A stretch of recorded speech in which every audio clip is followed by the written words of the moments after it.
소개해 드릴 제품, 사실은 요게 이제 요걸 대표 상품으로 좀 뽑긴 했는데, 저희 그 사단에 보시면은 지금 제품 엄청 많아요. 지금 이 전동 킥보드 지금 엄청 많이 저희가 지금 상품 등록해 놨습니다. 그래서 이제 그 전동 킥보드 요즘 많이 타고 다니잖아요. 공유 킥보드도 지금 길거리에 놓여 있는 것도 많이 있고, 또 이렇게 이제 그 자기가 사가지고 타는 킥보드도 있고 많은데, 여러분들이 좀 아셔야 될 게 뭐냐면 이제 기본적인 좀 지식이 좀 필요합니다. 이 전동 킥보드라고 해서 다 똑같은 전동 킥보드가 아니다. 그 얘기는 무슨 얘기냐면, 여러분들이 사용하는 용도에 따라서 이 킥보드가 좀 자기가 구입해야 될 게 좀 정해져 있습니다. 간단하게 해서. 그러니까 어떤 얘기냐면, 여러분이 이제 출퇴근용으로 만약에 킥보드를 탄다. 그럴 때는 그런 주행하는 그 출퇴근용 그런 킥보드를 사셔야 되는 거고, 그게 아니고 나는 그냥 어, 출퇴근은 나는 뭐 대중교통을 이용하거나 아니면 차를 이용한다. 그냥 동네 마실령으로 이게 신기하니까 그냥 집 근처에 왔다 갔다 할 때, 그럼 뭐 또 산책 나갈 때, 그럴 때 이제 이 킥보드를 타고 싶다. 이제 이런 분이 또 계실 거고, 또 어떤 분들은 나는 이제 그 평일날 주말이나 이럴 때 조금 더 진짜 멀리 라이딩용으로, 그걸 레저용이라고 표현하시는 분도 계시더라고요. 멀리 라이딩 할 때 출퇴근도 겸하지만 멀리 먼 거리를 그 주행을 하고 싶다. 그럴 때 필요한 이제 고성능의 어떤 킥보드도 있을 것이고요. 또 나는 차에다가 자주 넣었다 뺐다 하면서 그렇게 타야 된다. 혹은 그 대중교통, 지하철도 같이 사용하면서 킥보드를 탈 계획이다. 그래서 지하철도 가지고 들어갈 수 있으면 좋겠다. 뭐 버스까지 실을 수 있으면 더 좋겠다. 그리고 자기 자동차 트렁크 안에다가 넣었다 뺐다를 좀 쉽게 했으면 좋겠다. 그러면서 킥보드를 타고 싶다. 그럴 때 또 쓰이는 또 킥보드가 또 따로 있습니다. 예. 이런 그 자기 사용 용도에 따라서 킥보드가 좀 다양하게 있다. 그런 용도에 맞춰서 킥보드를 구입할 필요가 있다라고 이제 말씀을 첫 번째로 드리고 싶습니다. 킥보드를 선택하는 기준입니다. 일단 자기가 쓰는 용도가 무엇인가, 이런 걸 잘 생각하시고 킥보드를 선택하시란 말씀이죠. 킥보드 하니까 대부분이 그냥 조그만 해가지고 동네 애들 타는 뭐 그런 킥보드 생각하시는 분들이 왔다가 여기 진열된 킥보드 보고, 아 이거 생각보다 너무 크네, 너무 무겁네, 이런 분들 굉장히 많아요. 예, 킥보드 상당히 무겁습니다. 그리고 상당히 생각하는 것보다 더 큽니다. 예, 여러분들 이제 그거 잘 아셔야 돼요. 근데 크면 클수록 어떻게 되겠어요? 자동차도 크면 클수록 뭔가 주행감도 좋고 또 편하게 탈 수 있듯이, 킥보드도 마찬가지로 바퀴도 크고 등치도 컸을 때 주행감이라든가 또 성능의 어떤 그 퀄리티라든가 기타 등등이 훨씬 더 좋아집니다. 그래서 킥보드를 구별할 때 뭐 8인치니 10인치니 12인치니 13인치니 이런 걸 나누는 뭐가 또 기준이 되는데, 그게 이제 바퀴의 크기입니다. 바퀴가 이제 8인치 같은 경우는 좀 소형이 많고, 10인치부터는 조금 이제 중소형이라고 해야 되나 중형이라고 해야 되나 이 정도 되는 거고요. 11인치, 12인치, 13인치로 넘어가면 이제 바퀴가 아주 커지면서 고사양의 제품들이 대다수를 차지하게 됩니다. 네. 자, 그리고 이제 오늘 이제 여기 이제 제가 첫 제품으로 이제 빼드리고 있는 이 제품은 바퀴가 10인치짜리입니다. 바퀴가. 그러니까 바퀴의 지름이 10인치라는 얘기죠. 10인치. 10인치가 정확하게 몇 밀인지는 이제 한번 네이버 들어가서 검색을 해 보시고요. 이제 10인치짜리가 8인치, 참고적으로 8인치, 10인치짜리가 킥보드가 제일 많습니다. 8인치는 이제 조금 소형 제품들이 많고, 10인치는 뭐 소형도 있지만 또 중형까지 이런 다양하게 걸쳐져 있는 10인치가 많이 있습니다. 10인치가 8인치보다도 주행감이 조금 더 좋아요. 그래서 이제 10인치를 일부러 찾는 고객들도 꽤 많이 있습니다. 근데 이제 왜 이 제품을 제가 지금 이 원스텝 10N이라고 쓰여놨는데 이게 지금 두 가지 모델이 있어요. 10N이 있고 원스텝 10D가 있습니다. D라는 뜻은 뭐냐면 어, 듀얼이라는 얘기인데, 자, 아까 이제 바퀴 인치에 따라서 8인치, 10인치, 11인치, 12인치, 13인치 얘기했죠. 그 다음에 또 어떻게 또 킥보드를 구별하느냐? 이게 바퀴가 이제 두 개짜리가 킥보드인데 바퀴가 하나만 돌아가는 싱글 모터가 있고, 싱글 모터는 대부분 이제 뒤에 모터가 많이 돌아가는 경우도 있고, 앞에 모터가 샤오미 같은 경우는 앞에 모터가 이제 돌아가는 식이고요. 근데 이제 듀얼이라는 거는 앞뒤 바퀴가 같이 돌아가는 게 이제 듀얼입니다. 뭐 당연히 듀얼이 훨씬 더 힘이 좋겠죠. 바퀴가 두 개 같이 돌아가니까.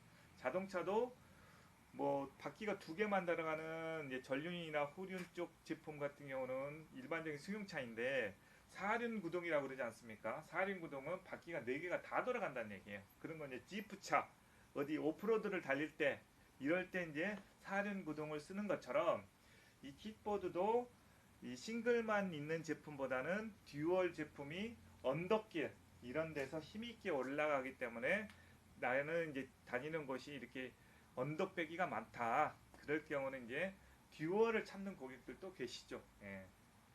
이 제품은 이제 원스텝 10에는 싱글 모터에 바퀴 모터가 하나짜리입니다. 10인치짜리고. 자, 그런데 싱글 모터래도 그게 힘의 크기가 다 다양해요. 어떤 거는 뭐 500W짜리가 있고 1000W짜리, 800W짜리가 있고 뭐 1000W짜리가 있고 뭐 2000W짜리가 있고 이렇게 와트라고 이제 표현을 하는데 자동차에서는 그걸 마력이라고 그러죠. 뭐 그게 뭐 3000cc, 뭐 2000cc, 2500cc 이렇게 자동차에서는 이제 그렇게 표현을 하고 이 킥보드에서는 이런 와트, 예, 그 와트로 모터의 힘을 갖다가 이제 평가를 하고 있습니다. 이 원스텝 10N 같은 경우에는 제가 좀 한번 보겠습니다. 정확한 설명을 해서.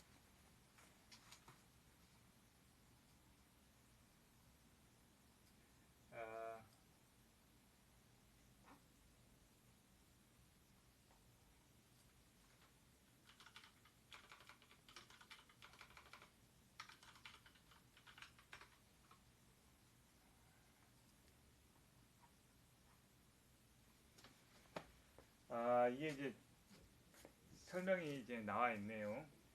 이 원스텝 10온 같은 경우에는 최대 1500와트. 최대. 그러니까 모터도 이제 뭐 정적 와트가 있고 최대 와트가 있는데 너무 복잡하니까, 그러니까 최대라는 건 뭐겠어요? 최대치로 내가 힘을 발휘했을 때 1500와트를 낼 수가 있다. 그럼 1500와트가 도대체 어떤 정도의 힘이냐? 그냥 세다는 것만 아시면 돼요. 그러니까 세다는 건 어떤 의미냐?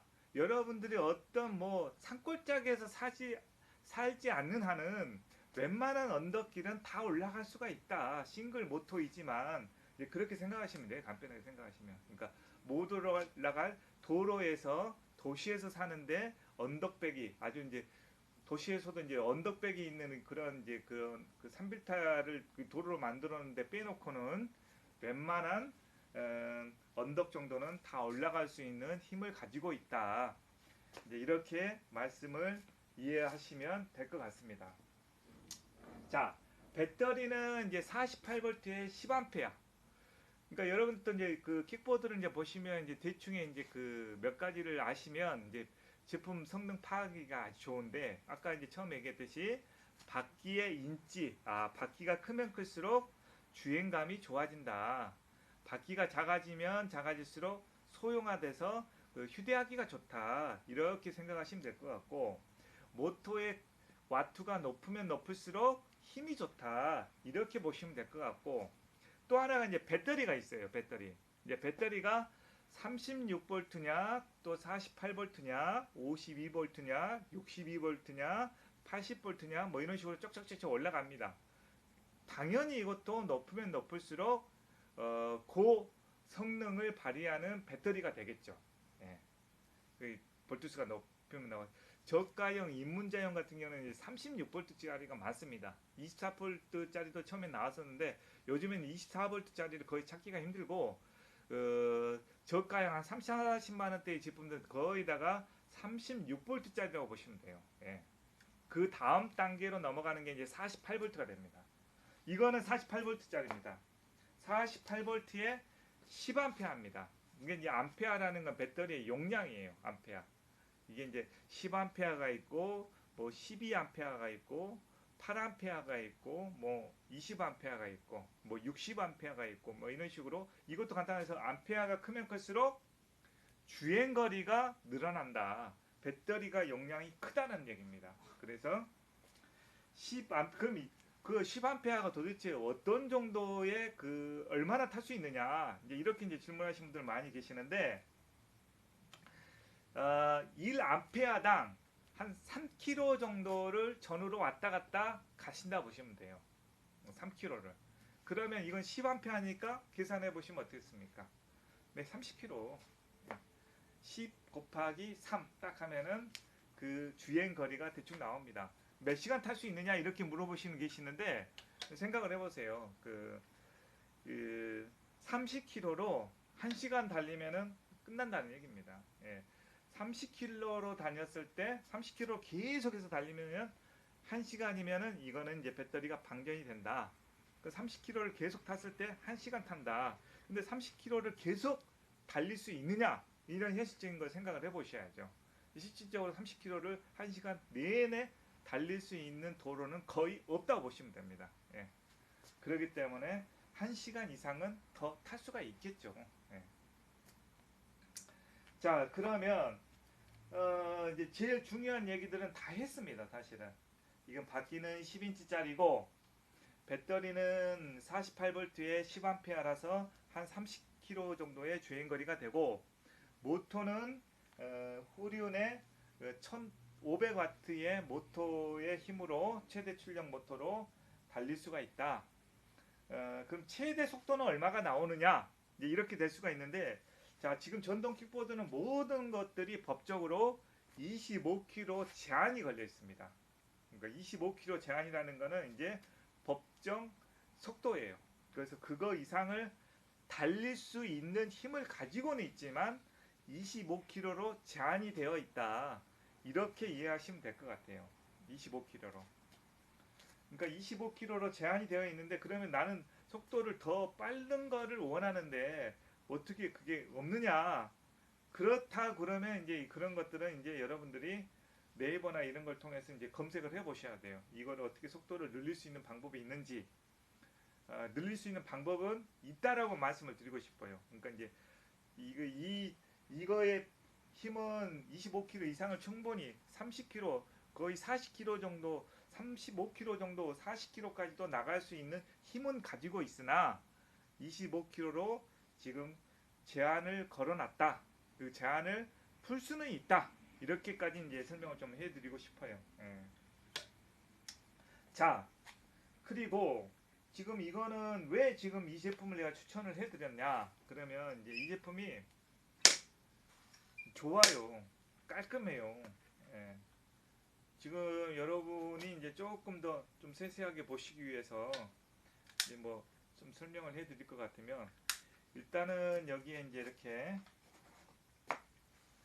kit박스가 이렇게 있습니다. kit박스가 이렇게 kit박스가 그리고 이제 제가 이렇게 얘기하는 동안에 질문 사항이 있으시면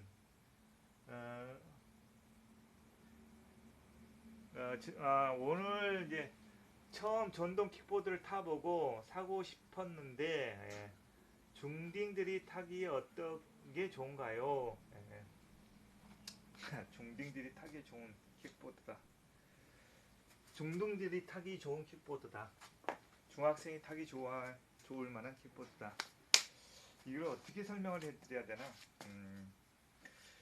지금 이제 그 전동법이라는 게 있어요. 이게 요즘 뭐 여러분들도 뉴스를 많이 보시면 알겠지만 이 전동 뭐 사고들 킥라인이니 뭐 기타 등등 해가지고 전동 사고들이 많이 이슈가 되지 않습니까? 그래서 지금 법이 어떻게 됐냐면은 정확하게 말씀을 드리면 16세 이상 원동기 면허증이 있는 사람만이, 잠시만요.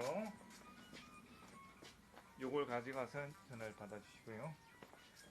16세 이상 원동기 면허증이 있는 사람들만이 이 킥보드를 타는 것이 돼 있습니다. 그러니까 뭐냐? 중학생이면 16세가 14, 15, 16, 16세 중학교 정확하면 3학년 정도 만 6세, 만 16세니까 거의 중학생은 해당이 안 됩니다. 그러니까 중학생이 이 킥보드를 탄 사람들도 있겠지만 이제 그 사람들은 그냥 뭐 무면허로 뭐 법을 상관없이 그냥 타고 있는 거예요. 그러니까 이제 지금 현재 법으로서는 중학생이 타는 것은 안 된다. 타게 되면은 사고 나면은 문제가 있을 수 있다. 이제 그렇게 해서 이해하시면 될 것 같아요. 중학생이 다 타죠, 솔직히. 뭐 자전거 솔직히 현실은 어떠냐? 이게 현실은 자전거 타도 사고가 나고요. 뭐를 타도 밖에 나가서 걷기만 잘못 걸어도 사고가 납니다.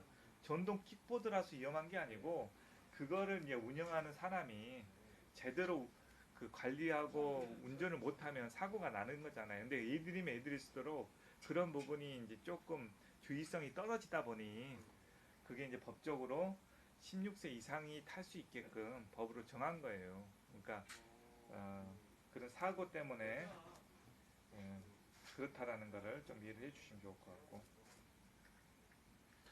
자, 그래서 이제 이거 뭐 하는 것을 어떻게 한번 보여드려야 되나라고 이제 생각을 좀 해보는데, 일단 뭐 기능상 사용 설명은 이제 이렇습니다. 이제 여기 뭐 보시면 전원이 있고요. 이게 이제 킥박스라고 하는데, 이 킥박스가 이제 뭐냐, 자동차처럼 시동을 걸 수 있는 열쇠입니다. 이게 이제 키죠, 키를 넣어서 딱 돌려주신 다음에 그 다음에 이제 여기 전원 버튼이 있어요.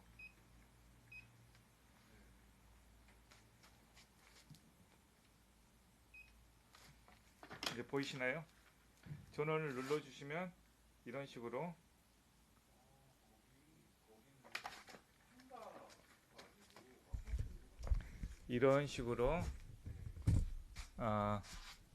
전원이 들어옵니다. 다시 한번 보여드릴게요. 자, 키를 껐다. 운전면허증으로 됩니다. 운전면허증 있으면 무조건 됩니다. 예, 운전면허증 있으면 무조건 모든 걸 다 탈 수 있습니다. 이렇게 키시고, 그럼 전원 들어오죠. 예, 이게 이제 속도계 다 나와 있고, 배터리 용량 나와 있고, 네, 여기 이런 식으로 아주 깔끔하게. 킥보드가 보면 이제 다 고만고만하고 비슷비슷한 것 같아도 사실 킥보드도 잘 자세히 보시면 퀄리티가 많이 각양각색이에요. 다양합니다. 그래서 이거는 굉장히 깔끔하게 정말 잘 나온 제품입니다. 원스텝 이 제품은 지금 59만 9천 원이죠. 가격도 입문자용으로 타기에 나쁘지 않고 여러 가지로 또 무게도 그렇고 여러 가지로 타기에 아주 괜찮은 제품이다. 예, 저는 그렇게 말씀을 드리고 싶어요. 예, 힘도 있고 가격도 착하고 그리고 주행감도 나쁘지 않는 그런 킥보드이고, 그래서 여러 가지로 저희가 적극적으로 좀 추천하는 제품이라서 여러분들한테 조금 요거 원스텝 10N을 갖다가 지금 설명을 해주고 있습니다.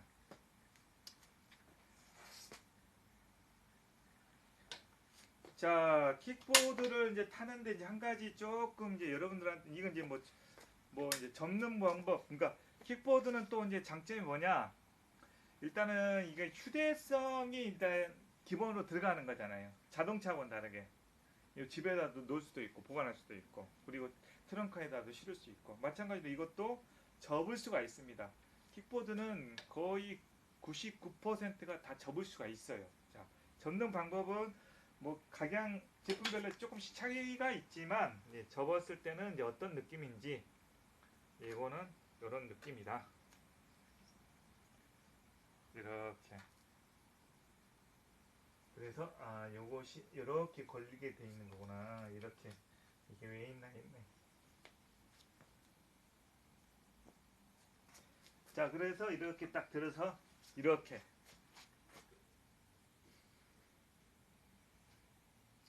이 정도면 한 23kg 정도. 그러니까 남성분들은 이렇게 잠깐 이렇게 어디다 차에 싣거나 잠깐 이동하는 것 정도는 괜찮아요. 근데 여성분들은 이제 이런 것이 조금 부담스럽습니다. 그러니까 어떤 킥보드든지. 그러니까 작은 것도 마찬가지로 여성분들은 들기가 정말 좀 불편해요, 솔직히 얘기해서. 남성분들은 살짝 들어서 이제 웬만하면은 그 정도는 참고 이제 되는데 이게 쉽지가 않죠. 이게 또 피는 거는 탁 해서 뒤에 툭 걸어 주시고 이런 식으로. 자, 이렇게 해서 이제 킥보드가 이제 브레이크가 이제 이건 또 앞뒤가 다 같이 있어서 주행 이거 뭐 사람은 잘 먹고 잘 싸고 잘 자면 되듯이 타는 건 뭐예요? 잘 나가고 잘 서고 그럼 되는 거잖아요. 잘 나가고 파워 있게 잘 나가고 잘 선다는 거는 원할 때 자기가 원할 때 설 수 있어야 되는데 이 브레이크가 두 개 있다는 것도 장점이죠. 뒤쪽에 앞쪽에 하나. 그러면 언제든지 자기가 원할 때 딱 멈춰! 그럼 딱 멈출 수 있으니까.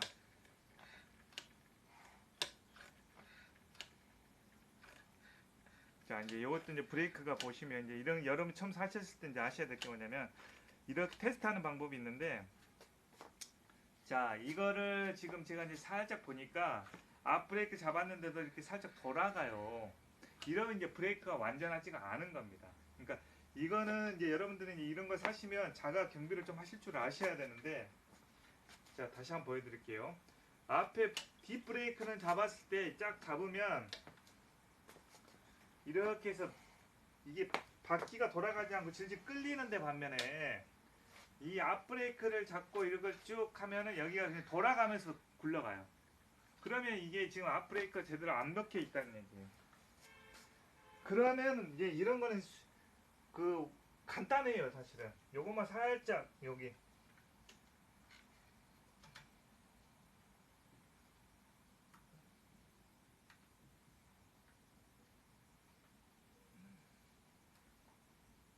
요 부분만 조금 돌려주시면 될 것 같은데.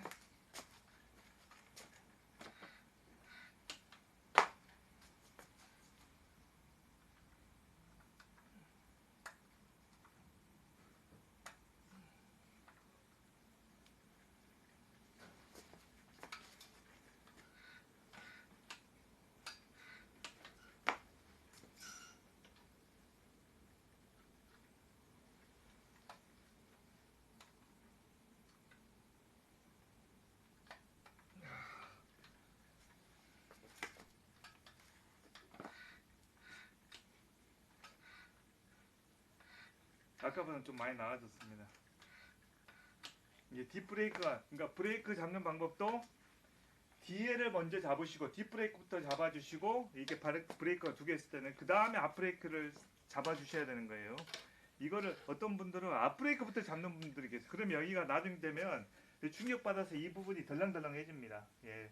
저희가 이제 수리도 전문적으로 같이 하고 있어서 아는데 여기가 덜렁덜렁하는 경우는 앞브레이크들을 먼저 많이 잡으신 분들이 그런 증상이 많아요. 그래서 뒷브레이크부터 잡으시고 앞을 잡아주시라. 그러면 이제 제동이 완벽하게 된다. 이런 거를 말씀을 드리고 싶습니다. 자, 그러면 이제 이걸 이제 가지고 여기 앞마당에서 혹은 여기 저기에서 주행하는 모습을 한번 보여드려야 될 것 같은데 궁금하신 면허증이 자, 예, 오늘 질문 아주 좋은 질문들 많이 계시네. 자, 킥보드 브레이크를 교체 주기는 몇 년인가요? 운전면허증이 필요하죠. 예, 제가 아까 말씀드렸다시피 운전면허증이 필요하죠. 예. 16세 이상 원동기 면허증, 그러니까 원동기 면허증이라는 건 오토바이 면허증이 있으면 된다는 얘기고 원동기 면허증보다 더 상위 개념이 자동차 면허증입니다. 자동차 면허증이 있으면은 누구든지 상관없이 탈 수 있다. 예, 그렇게 보시면 될 것. 브레이크를 교체하는 주기는 따로 있지는 않고요. 브레이크라기보다는 이 전체적인 이제 제품에 대한 이제 관리가 좀 필요한데, 관리는 이제 여러 가지 측면이 있습니다. 타는 거다 보니까 여러 가지의 이제 또 이 조그마한 물건이 자기 몸을 가지고 타는데 아무래도 여러 가지로 부하가 많이 생기는 제품이에요. 그러다 보니 일단 첫 번째로 펌프가 가장 많이 납니다. 이렇게 이제 이거는 이제 튜브 방식인데, 튜브 방식은 이제 안에 이제 그 튜브가 들어가서 공기압을 넣어서 바람을 넣어서 달리는 게 이제 튜브 방식이고, 자동차는 튜브가 아니고 그냥 타이어에 바람이 넣는 방식이 자동차의 방식이고, 어떤 건 통곰으로 된 게 있어요. 그러니까 바퀴도 세 가지 종류가 있다는 얘기예요. 튜브가 들어가는 방식, 두 번째로는 타이어로서 바람이 들어가는 자동차 방식, 세 번째로는 완전히 통타이어 방식. 근데 이거는 지금 현재 튜브가 들어간 방식이에요. 각각의 장단점이 있습니다. 제일 주행감이 좋은 게 뭐겠어요? 튜브가 들어간 게 가장 주행감이 좋아요. 튜브가 들어가다 보니까 거기 자체에서 완충 작용을 해줍니다. 그러나 튜브가 들어간 건 최대 약점이 뭐냐면은, 단점이 펑크가 난다는 거예요. 펑크가 나면 그 수리하는 것이 보통 개인이 하기가 쉽지가 않습니다. 그래서 이제 저희 쪽으로도 그런 수리가 굉장히 많이 들어오는 게 바로 그 튜브 펑크 수리입니다. 그러면 튜브가 들어가지 않은 자동차 방식의 그런 방식은 어떤 장점이 있느냐? 그거는 이제 튜브에 펑크가 나지 않아서, 펑크가 나지 않는 건 아니지만 현저하게 떨어집니다. 그래서 그 타이어를 그 타이어가 훨씬 더 펑크가 나지 않는 장점이 있어서 요즘에 이제 추세가 튜브가 없는 자동차 방식의 타이어 방식으로 킥보드도 나오고는 있지만, 그거 역시도 완벽하지는 않기 때문에 펑크가 날 수가 있다. 근데 이제 그게 이제 펑크가 나면은 여러분들의 손을 대기가 너무 힘듭니다. 예, 튜브까지는 어느 정도 여러분들이 수리를 할 수 있을지 몰라도 개인적으로 튜브를 구매해서 그런 타이어 방식, 자동차 방식의 그런 타이어에서 펑크가 나면은 여러분들이 손대기가 정말 힘들어집니다. 이런 수리 전문점에 와서 수리를 받아야 된다. 예, 이런 단점이 또 있습니다. 그리고 주행감은 튜브보다는 약간 또 떨어지게 되고, 통타이어 방식이 그래서 있습니다. 통타이어 방식은 아예 펑크가 안 나요. 말 그대로 타이어 자체가 통타이어니까. 그런데 통타이어는 또 어떤 게 문제가 되느냐? 통타이어는 주행감이 확 떨어져 버립니다.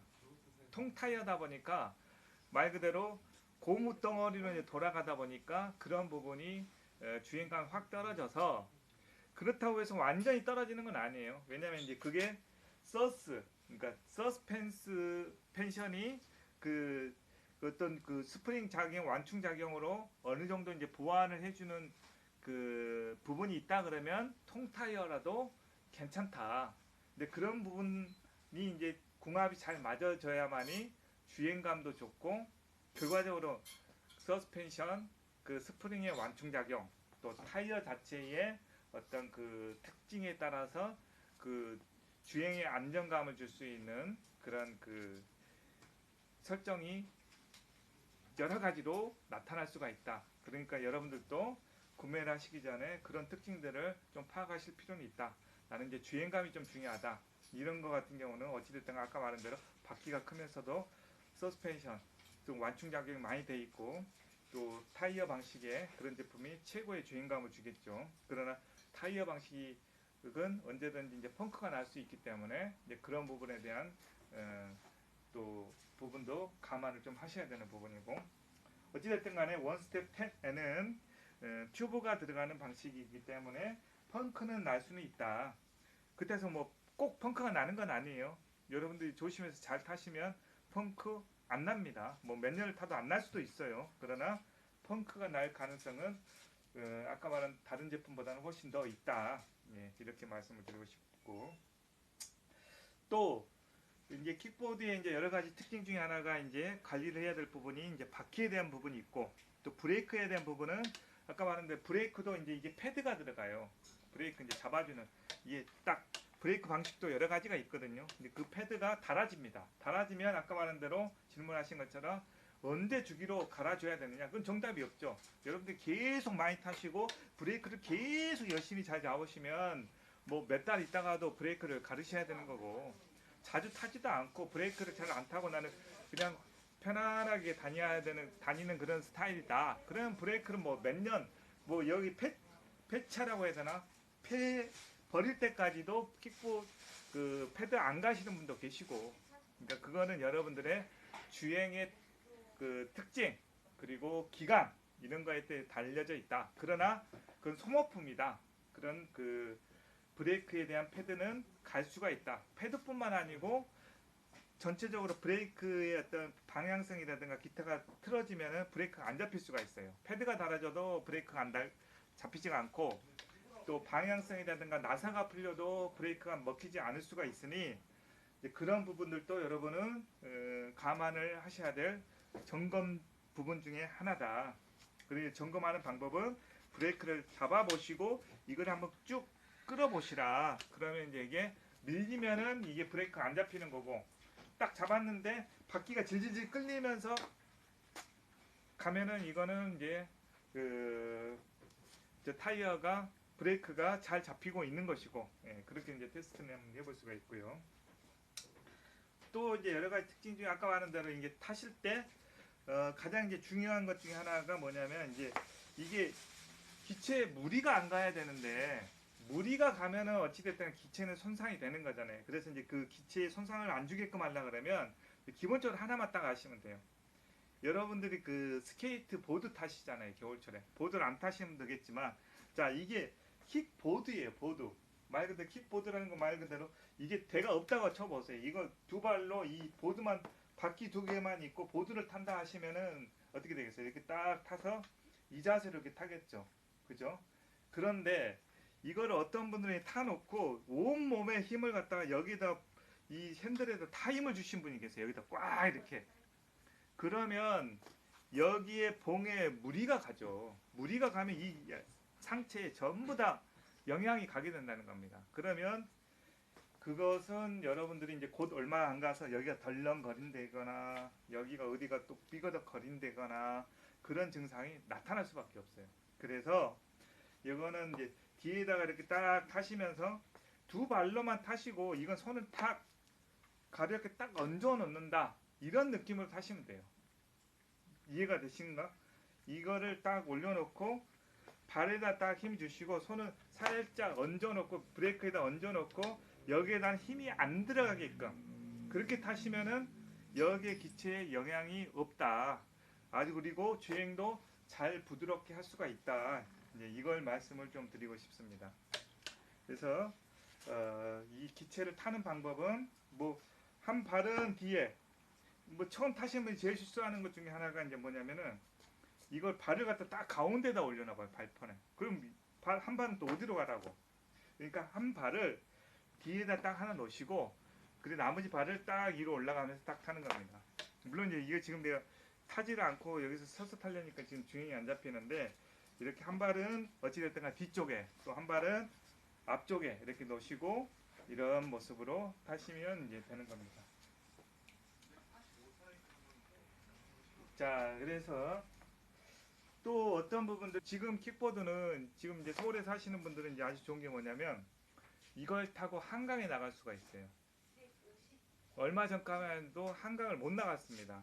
이게 나가면 단속 대상이었는데 지금은 이제 이게 자전거 이게 이런 스마트 모빌리티라는 법이 정해져서 그런 이제 자전거 도로에도 다닐 수 있게끔, 근데 조건이 있어요. 이제 무게가 30kg 이내의 킥보드여야 되고 제한 속도가 25km 이내여야 되고 이런 그리고 그 한국 이런 전파 인증이나 또 이 안전 인증을 통과한 정식 수입 제품에 한해서만이 그런 자전거 도로를 다닐 수 있다. 저희 이제 바람셀에서 판매하는 모든 제품들은 그런 정식 수입되어 있는 인증이 통과된 제품들입니다. 그래서 그 중에서도 이제 이런 킥보드 자전거 도로에 다닐 수 있는 제품이 있고, 근데 아까 말한 이제 13인치, 12인치 제품 같은 경우에는 무게 기준이 30kg를 넘어가는 것들도 있어요. 그런 거는 자전거 도로에 들어가면 안 되고 일반 도로에서 타셔야 됩니다. 네, 그건 좀 아셔야 돼요. 그래서 일반 도로에서만 타야 될 제품이 있고 지금 원스텝 E10N 같은 경우에는 자전거 도로에 다닐 수 있는 제품입니다. 그래서 뭐 자전거 딱 타고 한강, 지금 같은 오늘 같은 날씨, 바람 부는 날씨 딱 한강 한번 이렇게 쭉 바람 쐬러 한번 나갔다 오시면 좋죠.